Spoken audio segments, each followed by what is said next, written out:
For those of you who are unaware, there's a sound that makes a generational shift. If you understand the sound, it's like that's how we used to get on the internet all the time.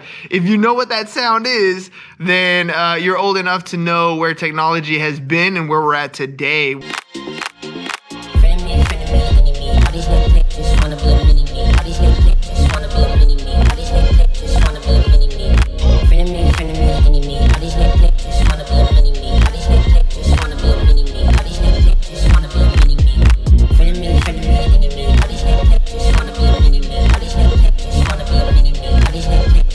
Some of the staples of technology at any businesses are things like accounting software, spreadsheets, just general word processing things like Google Sheets or Microsoft Word, WordPress, which will help you manage and run a website.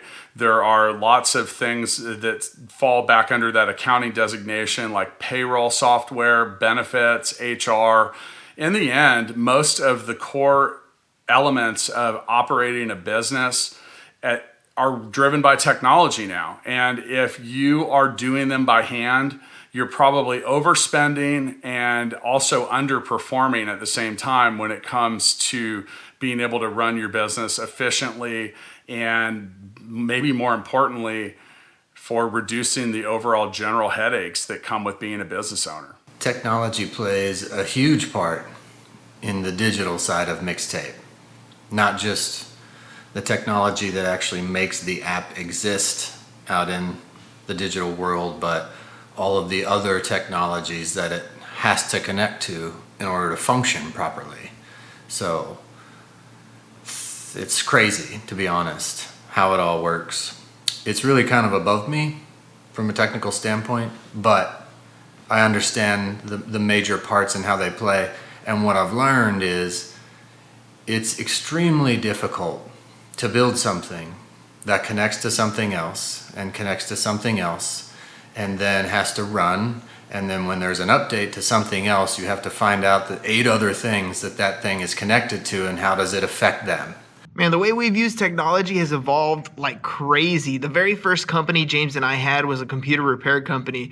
And I remember putting in hard drives that were pretty small, 5 gigabyte hard drives, or I'm sorry, megabyte hard drives, like 512 megabytes. I mean, it was a whole different ball game back then.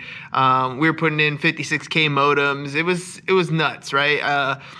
My business is almost all technology, or at least equal parts technology and human. From the softwares we use to Amazon itself, right? Which is an algorithm and a robotic system. So my business wouldn't exist without technology. It's a must. So the way that we use technology has evolved, particularly over the course of the pandemic. I think when we first started using technology, everything was very outward facing, taking video and, using our business to connect with the outside world. And then, once the pandemic hit, we started having to get really thoughtful and introspective about how we used technology to create access points with our members. And so that's when you started to see Zoom. We live and die by Zoom. We started to do more StreamYard stuff, doing social media lives and things like that, trying to create a sense of community where there was none, and trying to create a sense of togetherness when it was impossible to come together. And technology was just a huge, huge help with that, figuring out ways to connect. So hugely grateful to technology, even when it drives me crazy sometimes. One of the most important questions that many businesses have to answer is whether they should buy or build technology. Now, here in 2021, we're in this golden age of startups and software, and there are so many things out there that solve the problems that you have. And some of these things have very in-depth knowledge about when it comes to solving your problems, so much that they're helping you solve problems that you didn't even know that you might have.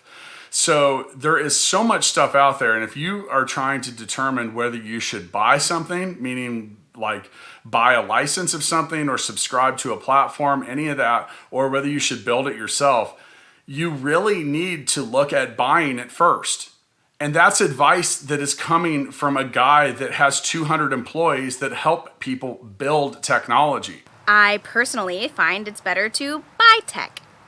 I'm not going to build anything. I don't know how to code or write code or have an engineering type mind to build stuff, but I can learn how to use things other people have built to make money for myself. So I'm a buy tech all day, baby. I personally, right now, think that it's better to buy tech. That's because none of my tech is like $30,000 a month or anything insane. So I think it's easier for me to think that. It really depends on who's on your team, what kind of resources you have. Do you have access to fullscale.io? Can you hire someone to build it for you? What are those costs? What's your timeline? How fast do you need it? You know, speaking from my only experience, buying tech works for certain things. We use Squarespace for our website, right? It's a templated way to design very passable, high-end websites for your business. In that regard, buying tech is okay. When it comes to building an app like Mixtape, we had to build it from scratch. You can't buy that stuff. There's things that it needs to do that I would waste a lot of time trying to figure out what I could buy that would make it work like I want it to work versus building it from scratch. Is it better to build or buy some tech? Oh, the ultimate question. Now, if I had the smarts like Iron Man, like Tony Stark to create my own tech, you better believe I'd be making it.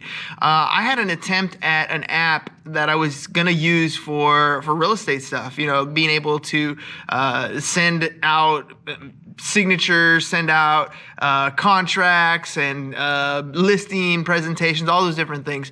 And I had an idea of how I wanted it to run. And then I went out and tried to get a programmer to do it. And it was like a never ending money pit because for one, I didn't have clarity in what I really wanted. I had an idea, a concept that I wanted. And when you talk to a programmer, they want very, very specific things, even down to like the color of you know, your background, your logo, these different things. And I had no clue what I was doing. So for me, building something just gets so expensive. You really need to focus in your attention on like one or two things that you really want to accomplish with your software, and then kind of grow from there. If you're like me, you got a ton of ideas and it turns into a money pit because none of them ever get done.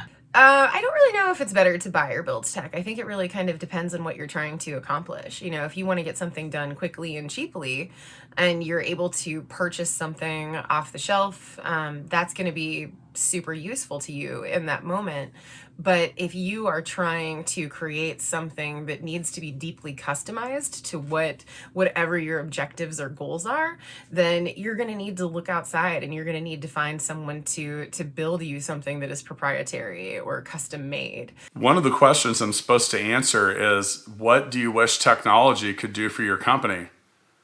And I'm really stuck trying to find an answer because we use so much technology to solve so many different things. Maybe if I could find technology that helped us figure out how to implement said technology even faster and keep up with all of the different things that we use, that would be useful. But past that, we are always trying to plug in different types of technology or building something to solve the problems and make ourselves more scalable. So I'm struggling to find an answer about what technology we aren't currently using or building to fix problems in our business. You know, for me, I wish I had that robot from iRobot, the Will Smith movie, who just did all the stuff that I wanted in the house done. Do all the laundry, cook for me, go to the grocery store. That would be awesome, right?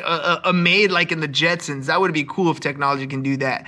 But in my company, I think the one thing that I think technology is getting closer to doing, not quite there yet, but is to create value-driven content clips. We do a 30-minute show, and in that show, there are some golden nuggets that our guests talk about, that they share, that the host, I share, that are great pieces of information that we can clip down to like 30-second, 60-second clips, and then repurpose them on our social medias. And as of right now, to find that value, a human has to be there to say, oh, that's a good clip. But the machines are getting smarter and smarter as they get more and more content to realize what is something that people will be attracted to, that people will pay attention to. So as of right now, if I could find AI software to do that for me, that would be amazing. Well, I have some wishes for tech in my company, but I'm going to make them realities. So they're wishes now, but it's going to be reality soon. Basically more automation, more efficiencies, data. Everything we do is so driven by data with Marknology and on Amazon. So simple things like communication, like using a tool like Zapier to just automate a lot of things. Things we would do repeatedly in my business. Matt DeCourcy is a huge advocate for that, just like really automating and optimizing your workflow. For me, for the longest time, it was just all over the place. So as I've dialed it in, being able to see areas that I can get more efficient with automation using tech is becoming a lot more visible and more easily achieved. Real talk, I totally wish that technology could moderate our virtual community, because that is one of my least favorite things to do. I love participating in our community, but I hate moderating it. And unfortunately, nobody has invented a machine that can do that yet. So it takes a lot of hands-on action. I think we are using tech to build more ongoing relationships with people and our clients. I spend quite a bit of money each month, and I have spent for years trying to build this out, reporting software. It gives our clients a better look at their account and insights into what we're doing, which ultimately strengthens our relationship. So I think that's one example, using tech to build reports that make our customers feel more safe because they have more information, which ultimately makes our relationship that much better.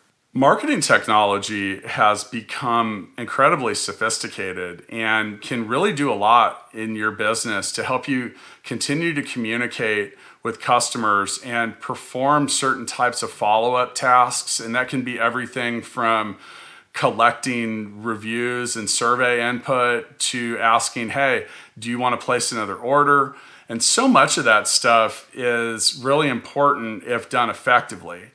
A lot of this technology is really improving the general communication and just general touch points that are involved with follow-up and reorder and stuff like that, which traditionally in many sales-related businesses, and all businesses sell stuff, but very few of them, over the course of my lifetime, are effective and consistent when it comes to follow-up. So I think that kind of stuff is really key to growing a business and can, with a little bit of thought, can be put on autopilot. So when we talk about customers at InnovateHer, we're talking about our members, and we're talking about our community stakeholders, and we absolutely use technology to create long-lasting and significant, meaningful relationships with them.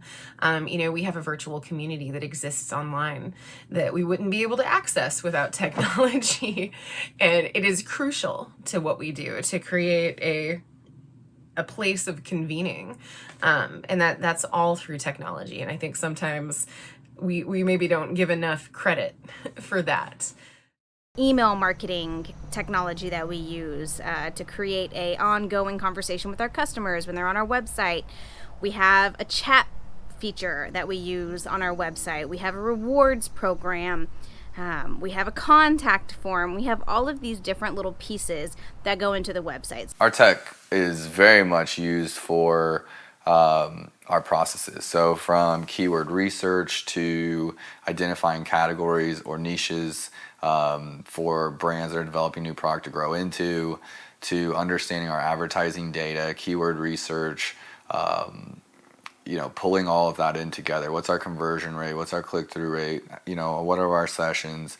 Pulling all that stuff up manually is impossible. It's exhausting. So we use tech to kind of pull all of this together to help us tell a story effectively with our clients and who we're working with on Amazon. Speaking in regards to building an app, tech is expensive. Specifically, technology for the company, we probably spend maybe about $200 a month in different subscriptions for the stuff that we use for the show. It's really easy to start spending a lot of money on tech platforms and different stuff. It's also really easy to be bad at subscription management. When you look at Full Scale, we had 100 employees after a year. We have 200 employees after 3 years. And we have at multiple times found that we had once signed up for a subscription and then we had someone that wasn't using it, but we kept paying for it. And those are kind of heartbreaking, especially when you find they stack up on top of each other. Overall, we spend tens of thousands of dollars every month on other people's software, as well as the labor and effort associated with building our own system. So depending on who you ask, our spend on tech is different. I spend a little under $10,000 on tech monthly. The tools in my space are not super expensive. I'm blessed for that, but it's a lot, maybe like 50 different, our tech stack is diverse. So the space is evolving. We're literally trailblazing it. So software is coming out every day. We're trying stuff every day. We're getting rid of stuff every day. So, I think it's a little under $10,000 right now. So we are very, very fortunate in that we have pretty low overhead when it comes to our technology expenditures. Most of the things that we use on a daily basis are free or they're cheap. We don't have a need for development staff on a regular ongoing basis, so we, $10 here for Pro Canva. And, I think we spend like $36 a month for our email accounts on Gmail. We have a StreamYard subscription. We have a Mighty Networks subscription. And that's actually, as far as I know, I think that's the most expensive thing that we have.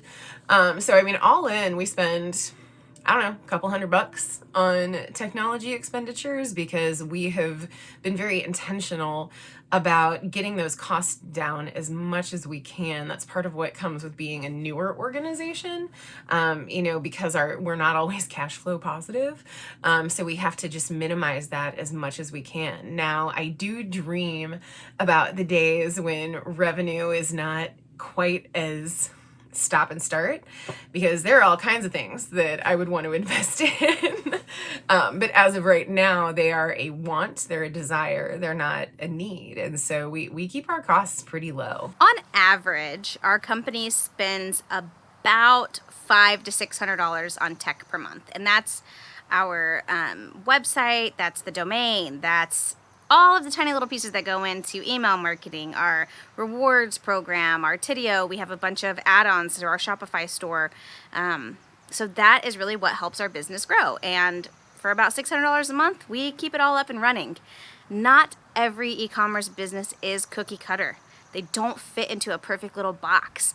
You're building an entire customer experience. When they come to your website, each movement of the click, how you get them in your funnel, each page they go to is so unique and different to each person running a business. So being able to have kind of a blanket page on Shopify, or a lot of people will use Wix, and then adding on all of these little features that might cost a little bit of money, but can turn that website into something really special and really unique is so important. I can't build those features. I do not know how to code. I wouldn't even be able to start, but I can use them once they're built.